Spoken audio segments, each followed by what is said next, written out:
নমস্কার, welcome back to my another blog. এখানে হয়ে যাচ্ছে তত্ত্ব সাজানি, কিন্তু কেন সেটা দেখতে হলে তো পুরো ভিডিওটা দেখতে হবে। তো এখন আমার সকালবেলা স্নান পান সব কিছুই কমপ্লিট, এখন আমি পুজো দেব। আর এখন যাচ্ছি ফুল তুলতে।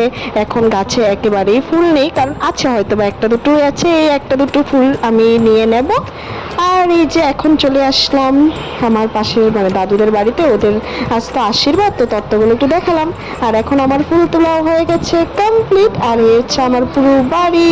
আর এইখান থেকে এই যে এখানে আছে তুলসী গাছ, আমাদের বাড়িতে প্রচুর প্রচুর তুলসী গাছ। আর আমার পুজো দেওয়াও হয়ে গেছে এখানে কমপ্লিট। এখন বেজেছে ঠিক সকাল 10:30। আর দরজাটাও আটকে দিলাম, কারণ এখন আমি হব তৈরি, কারণ 6টা ফট তৈরি হতে হবে। তো পুজো টুজো দিয়ে দিলাম। আর এই যে পুজো দিয়ে এখন সবার সাথে একটু গল্প করছে এই যে আমার মা, আর এখানে হচ্ছে আমাদের রেন্টের বৌদি। আর ওদের তো পরীক্ষা, তো তার জন্য ওরাও তৈরি হয়ে বসে আছে, ইচ্ছে মানে মিষ্টি পুচি।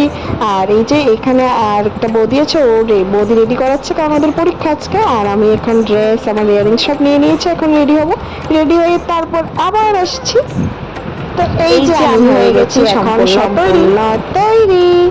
আর আমার বাবাও যাবে, বাবা তৈরি হয়ে গেছে অনেক আগেই, কিন্তু বাবাকে এখনো দেখানো হয়নি। এই যে বাবা এখানে বসে আছে, বাবা তৈরি হয়ে গেছে, আমরা সবাই তৈরি হয়ে গেছি। আমরা সবাই বলতে কে কে যাবে অবশ্যই শেয়ার করবো। আর এই যে আমি ওদের বাড়িতে চলে এসেছি, এখন ঠাকুর ঘরের সামনেই সব তত্ত্বপত্র রাখা আছে, কারণ তত্ত্বগুলোতে তো আগে একটু ধান দুপু এগুলো রেডি করতে হবে। তো আমার মাও চলে আসলো এখানেই। তো এই যে ঠাকুর জয়রাম। আর এই যে এখন আমরা গাড়িতে উঠে গেছি, দিদা পিসি আমরা তিনজন একই গাড়িতে বসেছি, এখন রওনা দিয়ে দিয়েছি।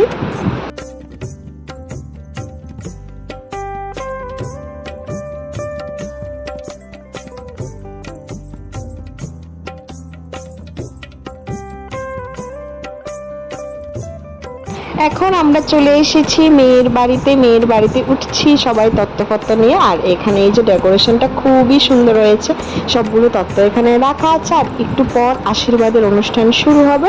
আশীর্বাদের অনুষ্ঠানটা আপনাদের সাথে শেয়ার করেছে, আপনারা ভালো লাগলে অবশ্যই একটা লাইক কমেন্ট শেয়ার করে দেবেন। এই হচ্ছে দিদা মানে কাকুর মা, তো উনি প্রথম আশীর্বাদ করছে, তারপর দাদু আশীর্বাদ করবে।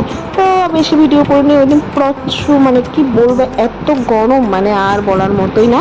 তো এইখানেই ভিডিওটা এন্ড করে দিচ্ছি, তারপর থেকে আর ভিডিও করার ইচ্ছেটাই হয়নি।